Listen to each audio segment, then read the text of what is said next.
Magandang umaga mga estudyante, mga guro,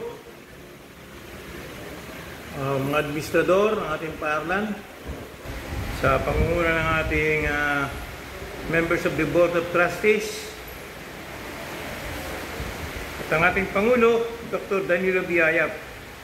Naka-YouTube po tayo, pwede lang po ito sa YouTube. Ganon din ang mga kapamilya, the Umali and Valeriano and related family members, relatives, and friends and neighbors nila also following us in YouTube.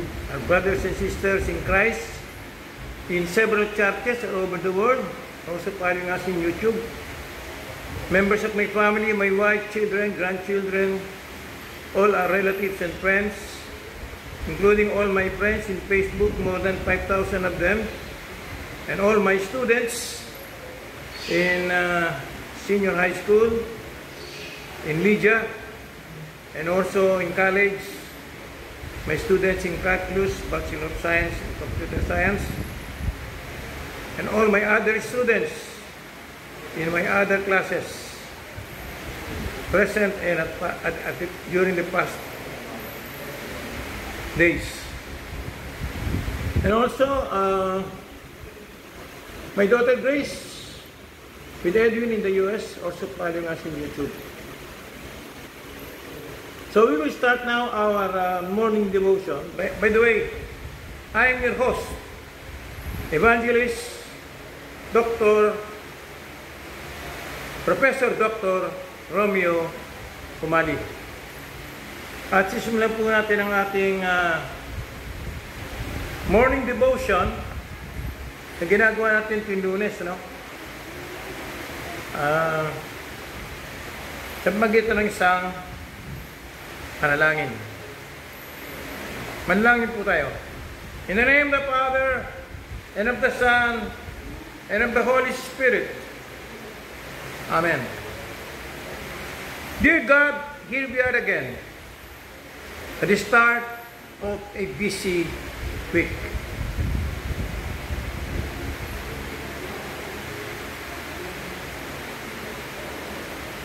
It will be easy for us to become overwhelmed at the thought of the mountain of tasks that await us.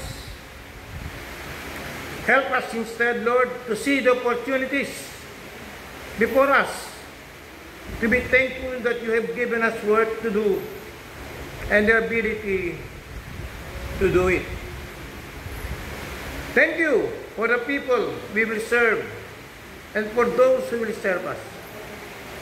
Bless our community and city, keep them safe, and create bonds of fellowship between neighbors that enhance peace in this world. Bless us too, as we go out as a Christian to witness about our wonderful Savior by our lives and words. In Jesus' name we pray. Amen.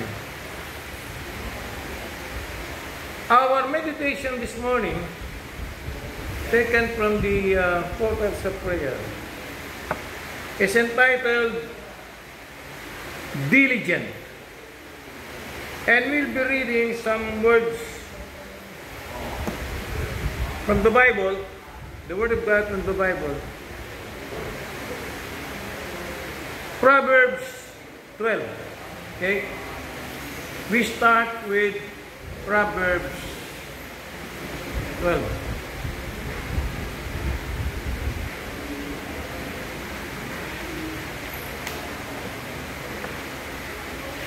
Okay?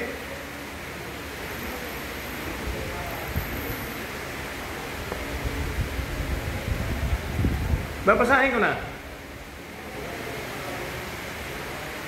Ang taong may unawa ay tumatanggap ng payo.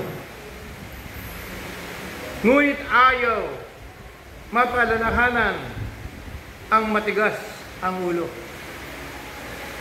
Si Yahweh ay nalulugod sa taong matuwid, ngunit sa masasama siya ay nagagalit. Ang makasalanan ay hindi mapapanatag, ngunit ang matuwid ay hindi matitinag. Ang mabuting babae ay karangalan ng asawa, ngunit kanser sa buto ang masamang asawa. Ang taong matuwid ay mabuting makiharap, ngunit ang masama ay bihira lang magtapat. Pumapatay ng lihim ang mga pangungusap ng masama, ngunit ang salita ng matuwid ay nagliligtas sa kapwa. Ang masama ay lubusang mapaparang at di na magbabalik, ngunit ang sambahayan ng matuwid mananatiling nakatindig. Ang taong matalino ay magkakamit ng karangalan, ngunit ang aanihin ng masama ay pagkutya lang. By the way, ang pinili ko po ng ating meditation ngayon ay titled Diligent, no?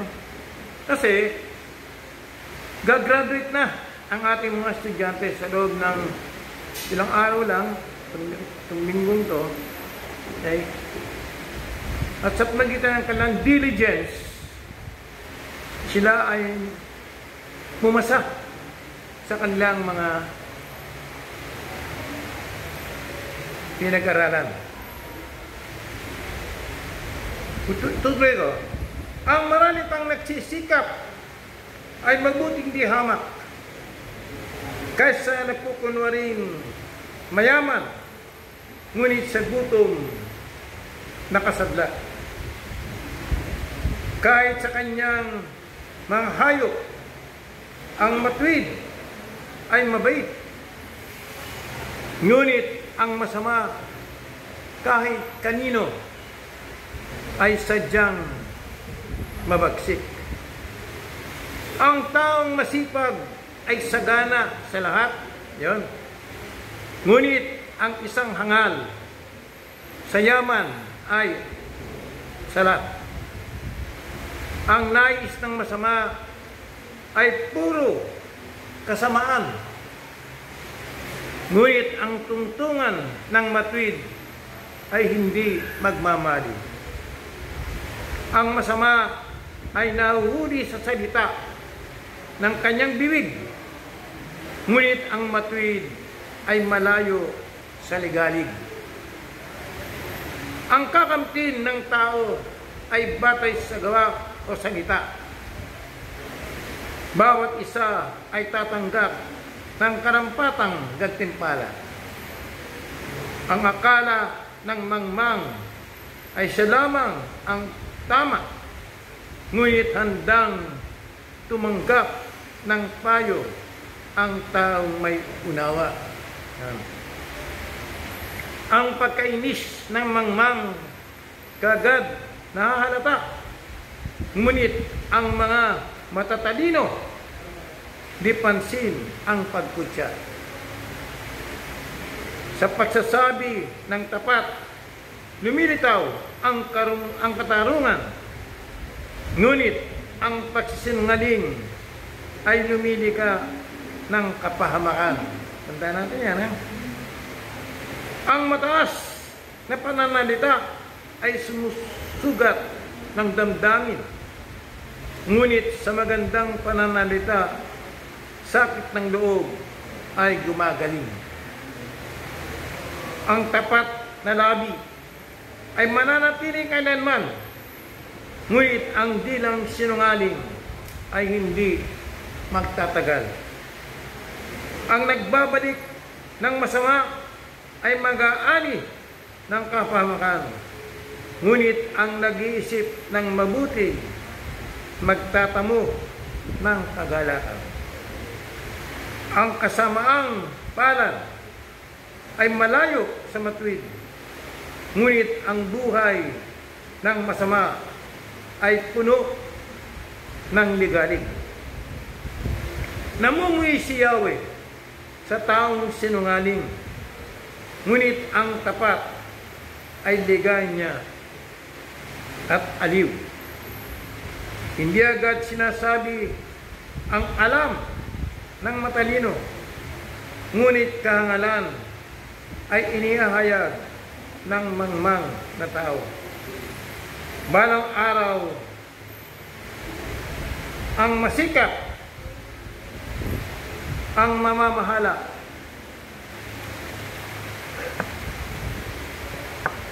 ngunit ang tamad ay mananatiling alila. Nagpapahina ng loob ng isang tao ang kabalisahan, ngunit ang magandang balita'y may dulot na kasiglahan. Ang payo ng kaibigang matwid ay isang gabay, ngunit ang daan ng masama ay tungo sa pagkaligaw. Hindi makakamit ng tamad ang kanyang hinahangad, ngunit ang masikap ay laging may magandang hinaharap. Ang matwid na landas ay patungo sa buhay, ngunit ang maling daan ay hahantong sa kamalayan. Kaya inihahandog natin ang pag-aaral na ito, ang meditation na ito, doon sa ating mga estudyanteng gagraduate ngayon. Okay? At sana ay basahin nila uli itong Kawikaan, Kabanatang 12. At babasahin ko rin sa inyo ngayon ang mga awit 119, 119. No? Ang pamagat naman nito ay ang kautusan ni Yahweh. Psalm 119. Mapalad ang mga taong malinis ang pamumuhay. Kautusan ni Yahweh ang sinusunod araw-araw. Mapalad ang sumusunod sa kanyang patakaran, buong pusong naghahanap sa kanyang kalooban. Ang gawain ay matwid, namumuhay silang ganap sa kanyang kalooban, ay doon sila lumalakad.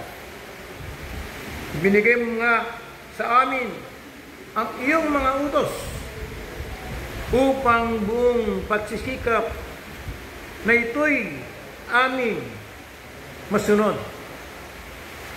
Gayon ako umaasang magiging tapat, susundin ang iyong utos, susundin ng buong ingat.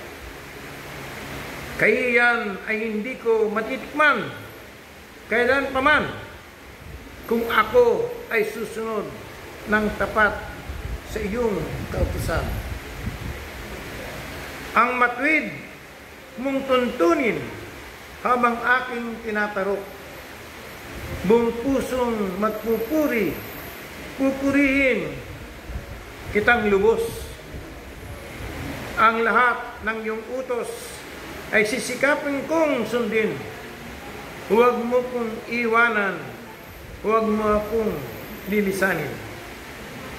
Paano mapapanatiling malinis ang pamumuhay ng sinumang tao sa kanilang kabataan? Sa pamamagitan ng pagsunod sa banal mong kautusan. Buong puso ang hangad kong sambahin ka't paglingkuran. Huwag mo akong hahayaan sa utos mo ay masuway. Ang banal mong kautusan sa puso ko mag-iingatan upang hindi magkasala laban sa iyo kailanman.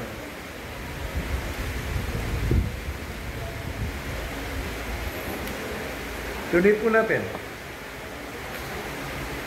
Pupurihin kita, Yahweh. Ika'y aking pupurihin. Ang lahat ng tuntunin mo ay tuturo po sa akin. Ang lahat ng mga utos na sa akin ibinigay, palagi kong babanggitin, malakas kong isisigaw. Naggagalak na susundin ko ang iyong kautusan, higit pa sa kagalakang dulot nitong kayamanan. Ako'y laging mag-aaral sa lahat ng tuntunin mo ng aking maunawaan, pagbubulay-bulay mulayan ko. Ang bigay mong kautusay, lubos akong nalulugod. Iingatan sa puso ko upang iyo'y di malimot. Yun ang Proverbs, no? Kawikaan 119 mula sa una hanggang 16 na talata. Ganyan din yung aking binasa kanina, ang Kawikaan, no? 12.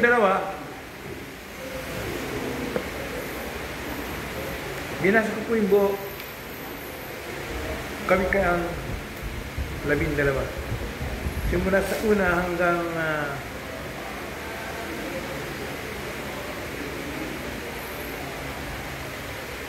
28 talata.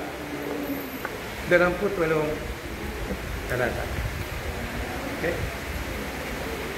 Tumuna po tayo sa ating meditation. Ito po ay mula dito sa Portals of Prayer. Sabi nga sa Isaiah 55:11, Isaiah kabanatang 55, talatang 11.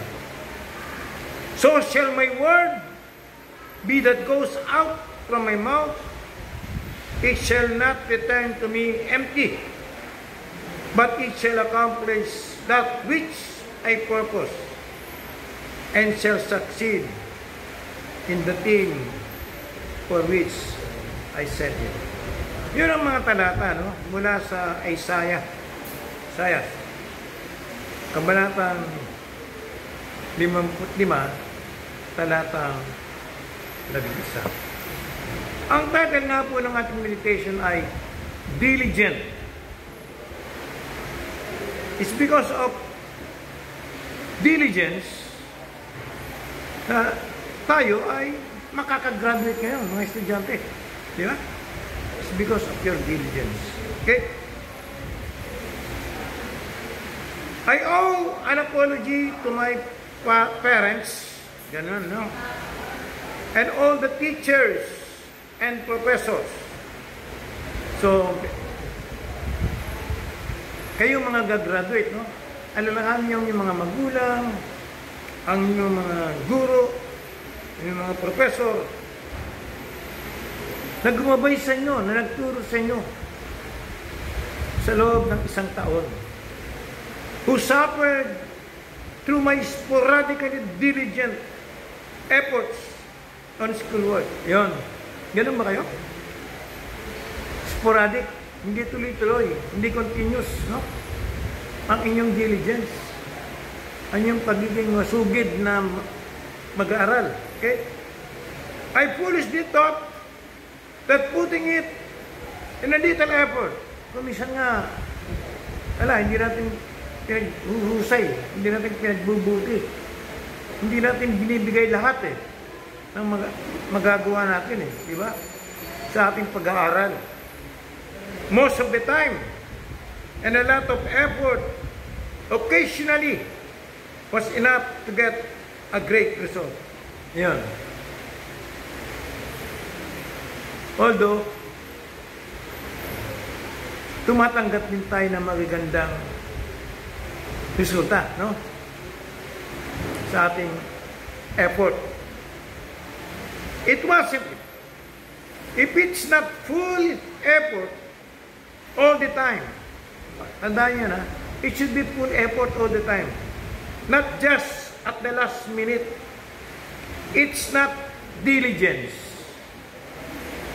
I learned that lesson the hard way. So, hindi diligence yun. Kung hindi full effort yung ibinibigay nyo, no? Kung hindi little effort lang, no? Eh, hindi diligence yun. Okay? So, sabi nga ng author dito, it is not full effort all the time. Not just at the last minute. It's not diligence. Okay? So, it must be all the time. Full effort. I learned that lesson the hard way.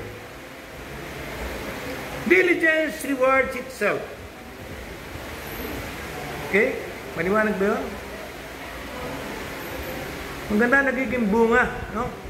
Kung tayo ay masipag sa pag-aaral. Diligent. Yeah. It creates discipline. Okay? And prevents 11th hour panic.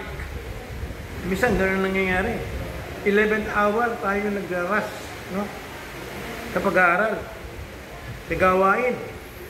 Hindi continuous. Hindi all the time. Most of all, it leads to quality result. So kung full effort tayo, continuously, consistently, we get quality results. Quality results. God's diligence in continually paying attention to every detail of our lives changes us for the better too. So God is diligent in changing us, making us better. Okay? God is not half-hearted or sloppy in executing His plan of salvation for us. Tama? So, yung plano ng Diyos para sa ating kaligtasan ay hindi half-hearted or sloppy. No? Kung hindi ito ay full effort, prepared all the way for Jesus to accomplish His saving work for us. He deliberately shows us our sin and plants the seeds of faith in our hearts. Tama yun, ha? When we were baptized, no? The seed of faith was put in our hearts. Okay? And then over time, He gives our faith everything it needs to bear fruit. Sa pagitan kanyang mga salita na ating binabasa, na ating nadidinig, nagbubunga ang ating pananampalataya. Okay? His word, ang kanyang salita, is always working, and it does not work in vain. Ulitin ko yun. His word, the word of God, is always working, and it does not work in vain. Let us pray. Thank God for patiently shaping all things for our good. In Jesus' name we pray. Amen. Let's all join the Lord's Prayer. Our Father, who art in heaven, hallowed be thy name. Thy kingdom come. Thy will be done on earth as it is in heaven. Give us this day our daily bread, and forgive us our trespasses, as we forgive those who trespass against us. And lead us not into temptation, but deliver us from evil. For thine is the kingdom, and the power, and the glory, forever and ever. Amen. Para sa lahat ng mga nakinig at makikinig pa mamaya sa YouTube, tanggapin natin ang blessing ni Lord. The Lord bless you and keep you. The Lord make His face shine on you and be gracious to you. The Lord look upon you with favor and give you peace. So maraming salamat sa lahat sa inyo na nakinig, sumubaybay sa ating pag-aaral, gayon din ang mga susunod mamaya sa ating YouTube. At sana sa darating na Huwebes, sumama kayong muli sa ating Bible study. Maraming salamat. God bless you all.